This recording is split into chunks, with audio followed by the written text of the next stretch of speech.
Soy Fernando Díaz Villanueva, hoy es 27 de marzo de 2017 y esto es La Contracrónica.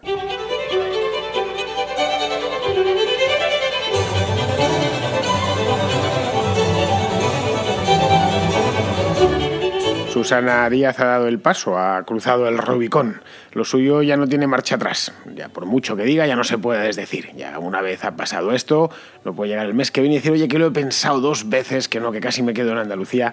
Ahora tiene que hacerlo. Este domingo anunció su candidatura, es decir, ayer mismo anunció su candidatura a las primarias del Partido Socialista. Lo hizo en un acto en Madrid en el que no faltaba nadie. Estaba Felipe González, estaba José Luis Rodríguez Zapatero, estaba Rubalcaba y estaba toda la vieja guardia. Es decir, y parte de la nueva guardia. Es decir, lo que viene siendo el Partido Socialista Obrero Español de toda la vida. A Susana Díaz, todavía presidenta de Andalucía, no ha dimitido ni nada por el estilo, no le quedaba mucha opción más que hacer esto, si nos atenemos a los hechos y a la cruda realidad.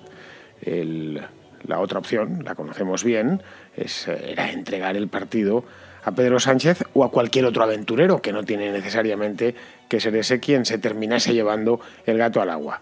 Y el PSOE, que por algo lleva 140 años en este business, en este negocio, pues no podía dejarse sacrificar sin antes presentar batalla. La batalla será en mayo, el día dentro de nada, menos de 2 meses, el día 14 concretamente, que será cuando se celebren las primarias del PSOE.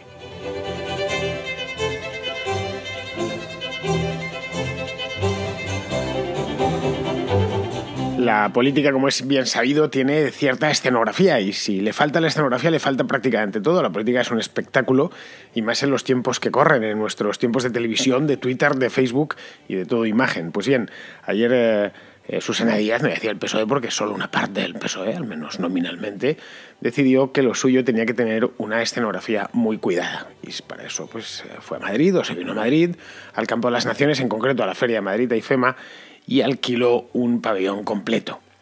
Y quien conozca IFEMA sabrá que los pabellones son bien grandes. No sé exactamente en qué pabellón lo hizo, creo que en el 1, pero vamos, que son todos muy grandes y cabe muchísima gente. No voy a decir que fue masivo, pero sí multitudinario. Fueron aproximadamente unas 6.000 personas que vinieron de toda España, especialmente de Andalucía, como es lógico, que es de donde viene la propia Susana Díaz, y donde más militantes del Partido Socialista hay. Es la primera de las federaciones del PSOE, es y siempre fue, por lo menos desde la transición, la de Andalucía. Esto de llevar a mucha gente y desplazar a mucha gente es la tradición. No nos vamos a engañar, no penséis que se pelearon por venir aquí o pillaron el tren o algo así, no, los subieron en un autobús, es decir, la tradición de autobús, bocadillo y autovía. Autovía de Andalucía o viniendo de donde viniesen, que vinieron de todas partes. La cosa es que se trataba, yo creo, vamos, de dar empaque a la presentación. Si no, no tenía mucho sentido montar esto. Podían haberlo hecho perfectamente en Ferraz, en una rueda de prensa, o en cualquier otro sitio, en un hotel con 150 personas, pero no, incluso desde Sevilla, me atrevería a decir, no hacía falta ni venirse a Madrid para montar este numerito. Querían dar empaque a una presentación que encubriese o que tapase la operación en sí. La operación Susana Díaz es una operación típicamente top-down, es decir, de arriba a abajo, que está concebida desde la élite, si queremos utilizar esa palabra, o vamos a utilizar una palabra más podemita todavía, la oligarquía, ¿no? Pues la oligarquía del PSOE, los que mandan la cúpula, o los que vienen mandando desde hace 40 años, pero a la vez darle la apariencia de algo nacido desde abajo, nacido desde la propia militancia, que es con lo que les está golpeando Pedro Sánchez. Es decir, si le seguís en Twitter o le estáis siguiendo por la prensa la pre-campaña de Pedro Sánchez, todavía no ha empezado la campaña, no se ha hecho el registro propio de candidatos, esto no será, está dentro todavía de un mes, pues está diciendo que lo suyo, su planteamiento, su proyecto es un proyecto de la militancia, un proyecto de las bases, se lo repiten una y otra vez, esto es de las bases, mientras que lo de Susana Díaz era es una idea venida desde arriba. Con esto no estoy poniendo ningún tipo de valoración, ¿eh? Puede ser que una idea venida de las bases sea total y absolutamente descabellada y que algo venido desde arriba tenga mucha sensatez y mucho tino, y viceversa, que algo venido desde arriba sea horroroso y que algo venido desde abajo venga acompañado por el mayor de los aciertos. Esto de la democracia interna de los partidos lo suele decir Almudena Negro muy a menudo. A mí qué más me da que el PSOE se gobierne democráticamente o no. Pues a mí me es lo mismo. Es decir, no tiene que haber democracia interna, o si la tiene que haber si ellos quieren. Un partido no deja de ser una asociación privada y como tal que es propiedad de sus socios, y si los socios aceptan que no se les pida voz, pues me parece bien. No tengo yo por qué decirles que tienen que tener una serie de... Puede parecer mejor o peor, pero en principio me da igual. Bien, esto como acto planificado desde arriba y concebido desde arriba, que no es una opinión así caprichosa, que no había más que ver las fotografías, no hay más que ver las fotografías, hoy están en todos los periódicos, y no hay más que mirar quién estaba en la primera fila. Estaban ahí, ya lo decía antes, Felipe González, estaba Zapatero, estaba Rubalcaba, estaba Alfonso Guerra. Es decir, todo lo que era el PSOE, lo que fue el PSOE en sus grandes momentos. De hecho, teníamos dos expresidentes del gobierno, uno que casi llega a serlo, que llegó a ser muy importante, como el caso de Rubalcaba, o el propio Alfonso Guerra. Querían dejar claro que el PSOE son ellos, que ellos son el PSOE al 100%.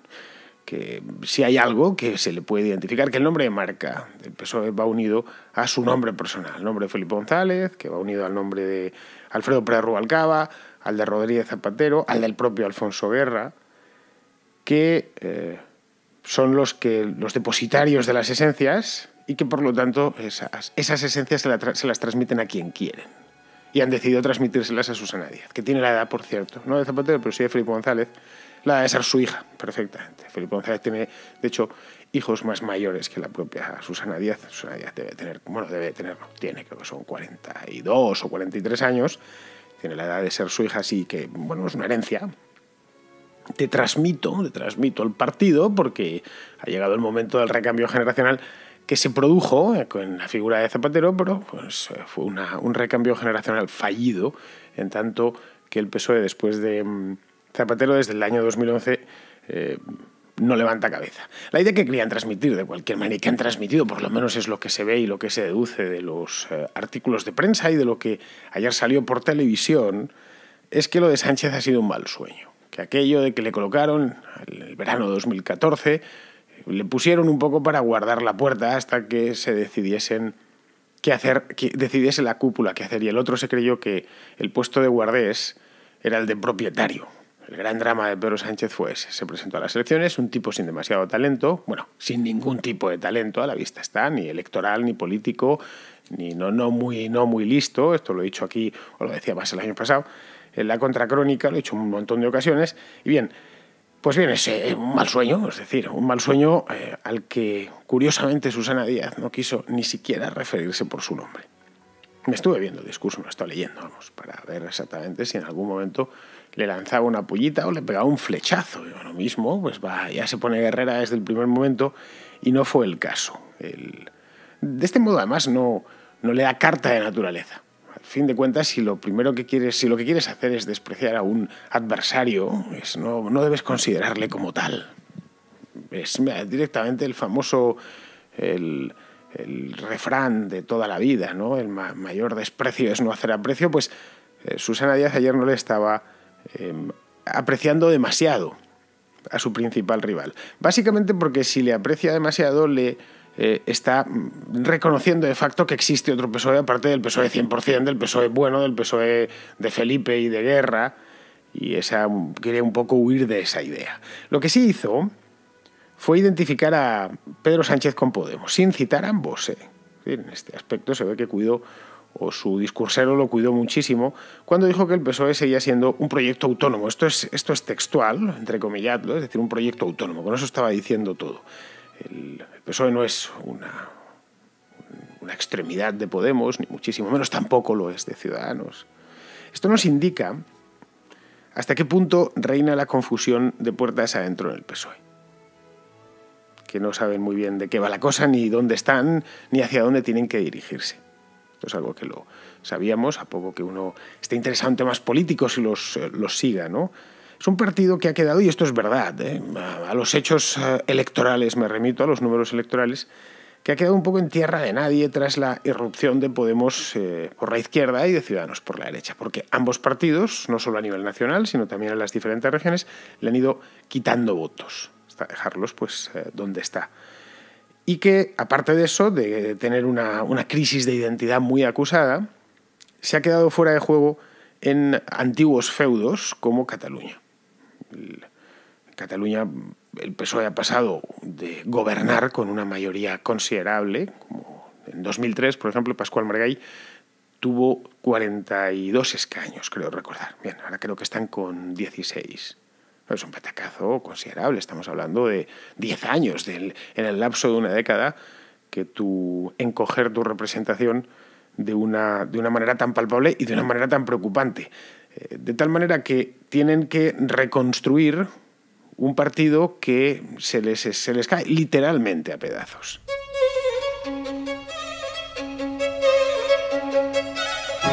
El PSOE histórico, voy a decir, bueno, no histórico, el PSOE de Suresnes, tampoco propiamente de Suresnes, el PSOE de la transición, el PSOE de Felipe González, a partir del año 82, especialmente por lo menos a partir del año 1980, cuando consigue hacerse con la Comunidad Autónoma de Andalucía. Pues bien, el PSOE que todos tenemos en la cabeza, el que, digamos, hemos padecido durante casi 40 años, se sostenía sobre 3 pilares. El primero de ellos era Andalucía, es decir, el control de la región más poblada del país y, por lo tanto, la que más votantes tiene y la que más diputados pone en las Cortes, el control de voy a decir media España, pero sí una parte considerable del país.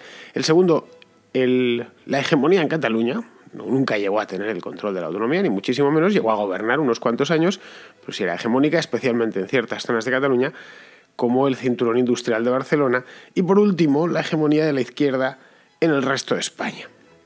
Es decir, en zonas, en feudos del Partido Popular, como podían ser, pues qué sé yo, la Comunidad Valenciana, Madrid, Castilla y León, la propia Galicia, el PSOE era el segundo. El segundo más hegemonizaba, dominaba la izquierda de una manera clarísima. Sobre esos 3 pilares se fundamentaba, o se fundamenta el hecho de que de 1977 al año 2011 el PSOE básicamente es el partido que gobierna. Tendríamos solo los años de andar, los 8 años de andar, y el resto esencialmente fueron gobiernos del PSOE uno tras otro. Esto era la estructura de poder sobre la que residía el dominio del PSOE sobre la política española. Bien, actualmente, en 2017, lo que le queda es Andalucía, nada más. Y además no en sus mejores momentos, pero le queda solo Andalucía. Y Andalucía es Susana Díaz. Luego tiene cierto sentido que sea la gestora del único pilar que le queda al Partido Socialista la que termine heredando el partido. Esto es básicamente lo que vienen a decir sus defensores, lo que estaban ayer diciendo en el Campo de las Naciones de Madrid, en la feria. Diciendo, bueno, esto es, nosotros tenemos un pasado. Y si tenemos un pasado es posible que tengamos un futuro, mientras que el otro no tiene un pasado, los otros no tienen ningún pasado y las probabilidades de que tengan un futuro son muy remotas. De hecho, su idea, y lo dijeron ayer, era volver por donde solían. Además, esperan hacerlo. Bueno, no sé si íntimamente, pero sí es lo que están transmitiendo a la militancia y a los votantes que les quedan fieles, que son todavía un montón. El Partido Socialista, partido con 5 millones y pico de votantes, es nada en comparación con lo que llegó a tener. Si comparamos, por ejemplo, con los 11 millones de votantes, más de 11 millones del año 2008, pero es una cantidad muy reducida, pero todavía sigue siendo, es de hecho el segundo partido del país, después del Partido Popular, y a corta distancia del tercero, que sería Podemos y sus numerosas confluencias y partidillos. Bien, para eso necesitan recuperar los 2 pilares que han perdido. En ambos casos, además, la tarea es muy complicada. El caso titánica, diría yo. Volver a recuperar tanto Cataluña como convertirse en fuerza hegemónica, no ya segunda, hegemónica en el resto de España, en comunidades pobladas como puede ser Valencia o como puede ser Madrid, pues a mí se me antoja bastante difícil. Si nos vamos a Cataluña, que es quizá el caso más claro y donde fundamentaban gran parte de su poder, pues hoy ya son el tercer partido. Si miramos los resultados de las elecciones del año 2015, son las últimas que se celebraron, no voy a entrar en encuestas, nada por el estilo, pues nos encontramos con que está a 6 puntos de Ciudadanos, por debajo, y a 28 puntos de Junts pel Sí, que sería la mezcla de lo que era Convergencia y Esquerra Republicana. 28 puntos, caray. Es demasiada distancia. Pero bueno, podría aspirar a ser el segundo. Yo creo que Maragall llegó a tener más votos incluso que Artur Mas en 2003, pero no sacó tantos escaños porque, bueno, la ley electoral beneficiaba a los que tenían buenos resultados y beneficia a los que tienen buenos resultados fuera de Barcelona. Los votos, en definitiva, que se llevó Arrimadas y que se llevó Lluís Rabell en el año 2015 van a ser fáciles de recuperar. Es muy complicado. Pero son votos muy divergentes, digamos. El PSOE había obrado el milagro. Y bueno, vamos a reunir dentro del mismo partido a gente que ha terminado votando a Arrimadas y gente que ha terminado votando a Rabell y en general, bueno, o al mundillo de Ada Colau. Es decir, al mundillo de estos de, creo que se llamaban Cataluña sí que es pot, una cosa así. Que no son propiamente nacionalistas, pero tampoco le hacen ascos al nacionalismo. Y llegado un momento, por supuesto, se subirían al carro si el carro tirase, cosa que no tira hoy por hoy, o no termina de tirar. Entonces, y los de Ciudadanos, pues serían más fáciles, aunque claro, ahí tienen menos. La mayor parte de los votos se le fueron a Cataluña sí que es pot, que creo que tuvo en las últimas elecciones 300 y pico mil votos. De hecho, con que sumase su medio millón a los 300 y pico mil del Podemos local, ya se aproximaría a Junts pel Sí. Ya con eso ya se recuperaría, sin siquiera volver a traer de vuelta a los votantes que se le fueron a Ciudadanos. Respecto a su posición hegemónica de la izquierda en el resto de España, pues no sé, más allá de lugares como Asturias, yo no lo veo. En Asturias, porque es un poco en este aspecto, y no solo en este, la Andalucía del norte, pero por lo demás es una región pequeña que tiene solo 1 millón de habitantes, es decir, que tampoco tampoco pone demasiados diputados ni demasiados senadores. Al menos a corto plazo las cosas pueden cambiar. Hace 10 años el PSOE gobernaba con no mayoría absoluta, pero casi. Bueno, en 2007 estaba a punto de llegar las elecciones de 2008, donde Zapatero se aproximó a la mayoría absoluta. Es decir, que estas cosas cambian. El mundo o la España del año 2027 va a ser distinta a la del 2017. A veces tendemos a pensar que los dramas en política duran eternamente, ni muchísimo menos, para nada. De hecho, el Parlamento actual, a mí me lo cuentan hace, no 10 años, me lo cuentan hace 5 y bueno, pues estáis de broma, que me estáis diciendo que vamos a tener ahí a Diego Cañamero, y no lo hubiera ni pensado, porque yo hace 5 años o 6, no ni 10, sabía quién era Diego Cañamero y no me lo podía ni imaginar que... Bueno, este había sido alcalde, creo que de su pueblo, el Coronil, pero vamos, que no le veía yo en el Palacio de las Cortes con una camiseta de Bódalo y haciendo las cosas pues que hacen ahora y defendiendo ese tipo de programas políticos y de posturas políticas, por no hablar del propio Pablo Iglesias. Es decir, que la política trae muchas sorpresas. No sé si tantas como nos ha deparado en los últimos 3 o 4 años, pero sí trae sorpresas y las cosas cambian y las mayorías cambian. Así que a corto plazo no lo veo, no lo sé a largo. Es decir, digamos que muchas trastadas tienen que hacer Podemos y sus confluencias para que los votos retornen a la casa del padre o a la casa de la madre, que sería para el caso, ¿no? Teniendo en cuenta que ahora esto lo va a llevar una mujer, o no se sabe, el 14 de mayo ya veremos si ella gana las primarias, pero en ese caso pues volver a la casa de la madre. Claro que, bien pensado, no les queda otra más que esta, más que apostar por no un imposible, pero sí un improbable, que es volver a ser el PSOE de González, Guerra y Zapatero. Pero no les queda otra opción. Porque, o mejor dicho, les queda otra, pero sería peor. Porque lo de Sánchez supone la fusión por absorción del PSOE en el magma podemita. No hay más que leer sus declaraciones y verle a él. Ya lo vimos el año pasado y ahora que va más a la desesperada, pues peor todavía. De cualquier modo, de trasfondo, la crisis del PSOE tiene un trasfondo obvio que va más allá del propio PSOE, que va más allá de la propia España incluso. Pues de trasfondo lo que está es la crisis de la socialdemocracia, que no es solo cosa de España, que es a nivel europeo, que es una ideología de consenso, básicamente es la ideología del gran consenso, el consenso socialdemócrata famoso, que está haciendo aguas por los 4 costados. En realidad no solo en España, está haciendo aguas en el Reino Unido, está haciendo aguas en Francia, está haciendo aguas en Alemania, está haciendo aguas en Holanda, lo vimos en las elecciones de hace una semana. los partidos socialdemócratas se están pasando a las de Caín.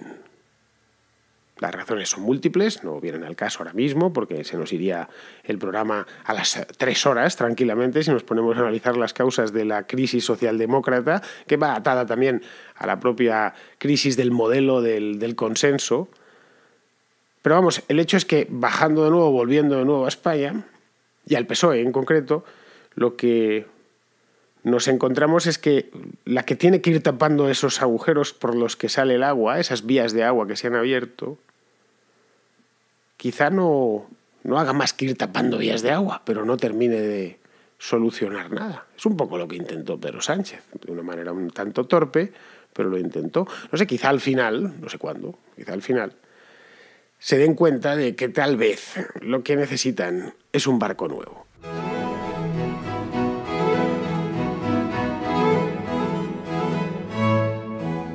Vicente es un oyente de Valencia y me ha dejado una nota de voz de las muchas que tengo. Iré sacándolas a lo largo de la semana porque no he podido hacer, como bien sabéis, este fin de semana la contrarréplica. La próxima semana sí lo habrá, os lo digo ya.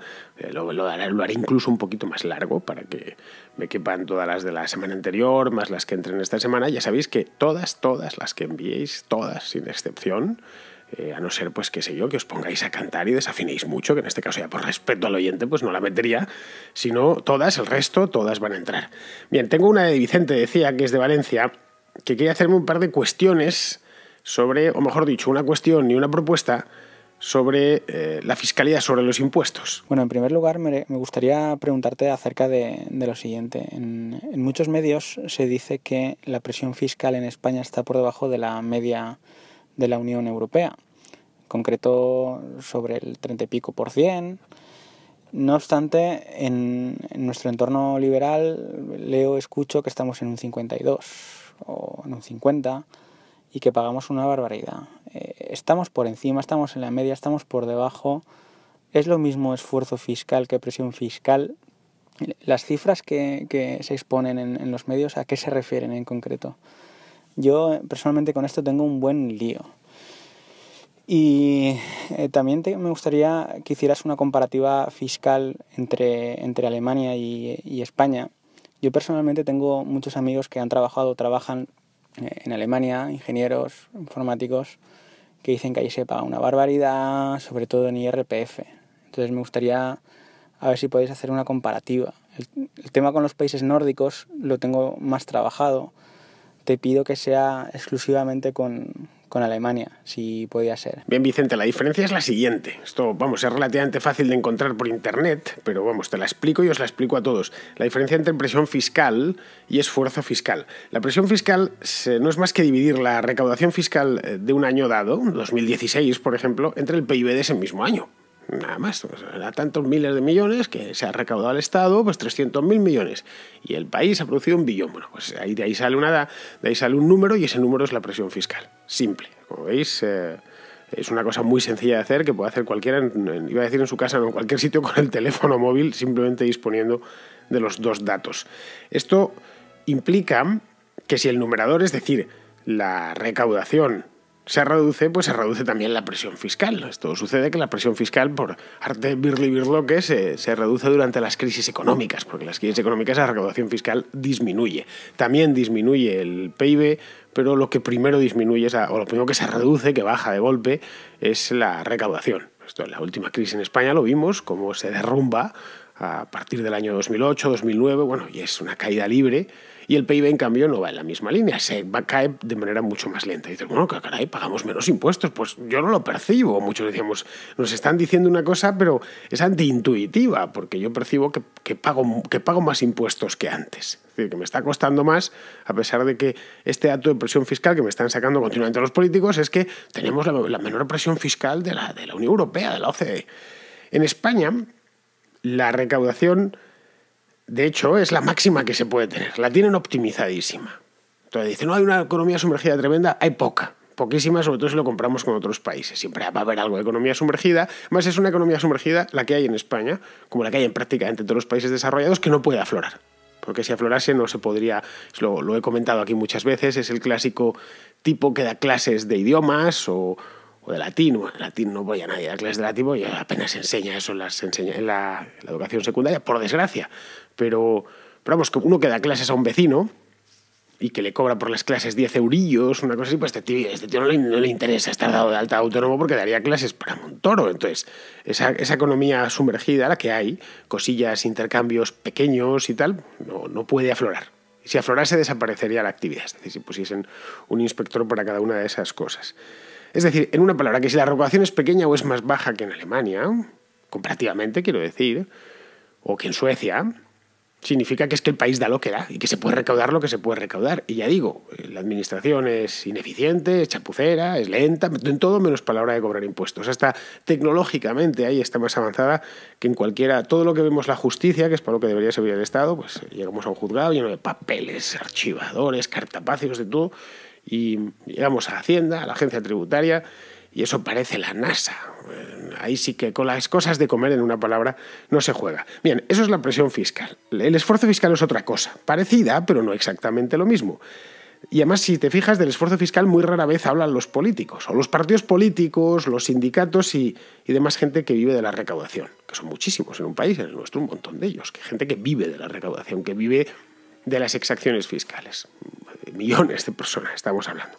Bien, eso es una cosa diferente, como decía, y que a mi juicio por lo menos es más apropiada para medir la cantidad de impuestos, la genuina presión fiscal. Que como ya la anterior se llamaba presión fiscal, le han llamado esfuerzo fiscal. No nos perdamos en la nomenclatura, pero esto nos da una idea de lo que estamos pagando a título individual. Esto se obtiene dividiendo la presión fiscal ya os he dicho cómo se calculaba, dividiendo la recaudación fiscal de un año entre el PIB, un cálculo muy sencillito. Pues bien, una vez tenemos ese dato, lo dividimos por la renta per cápita. La renta per cápita también viene de otra división, no es más que tomar el PIB y dividirlo entre el número de habitantes. Como veis, son todo cosas que se hacen casi, no voy a decir de memoria, pero sí con la calculadora del teléfono, que no requieren no hace falta un Excel ni nada por el estilo. Y ahí, cuando sacamos ese dato, por lo menos en España, es donde se ve bien que vivimos esencialmente para pagar impuestos. Con esto del esfuerzo, si miramos este indicador del esfuerzo fiscal. En términos de esfuerzo fiscal, estos son datos reales, no me invento nada. Como son cálculos muy sencillos, los puede hacer cualquiera, cualquier periódico, cualquiera, quien tenga una calculadora a mano, vamos, y los datos son públicos.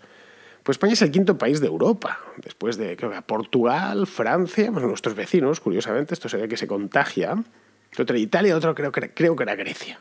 Sí, o sea, claramente toda la Europa latina tiene unos esfuerzos fiscales brutales, que tiene razón de ser, porque las recaudaciones son más bajas, porque dan lo que dan estas economías, simplemente. Respecto a lo que me dices de la comparativa fiscal entre Alemania y España, pues yo me temo, Vicente, que no voy a podértela hacer, no soy la persona adecuada. Es decir, que no soy fiscalista, en una palabra. Te puedo pillar, pues compararte tipos muy sencillos como el IVA, que tiene pocos tipos, o mirar algo del IRPF, pero una comparativa en toda regla es, difícil de narices de hacer, porque la fiscalidad es muy compleja. De ahí que existan asesores fiscales y su minuta sea tan alta. Lo primero que buscamos en cuanto hacemos un emprendimiento de cualquier tipo es un tío que nos informe bien de los impuestos, si no nos toca pagar más o pagamos de menos y entonces nos meten en la cárcel.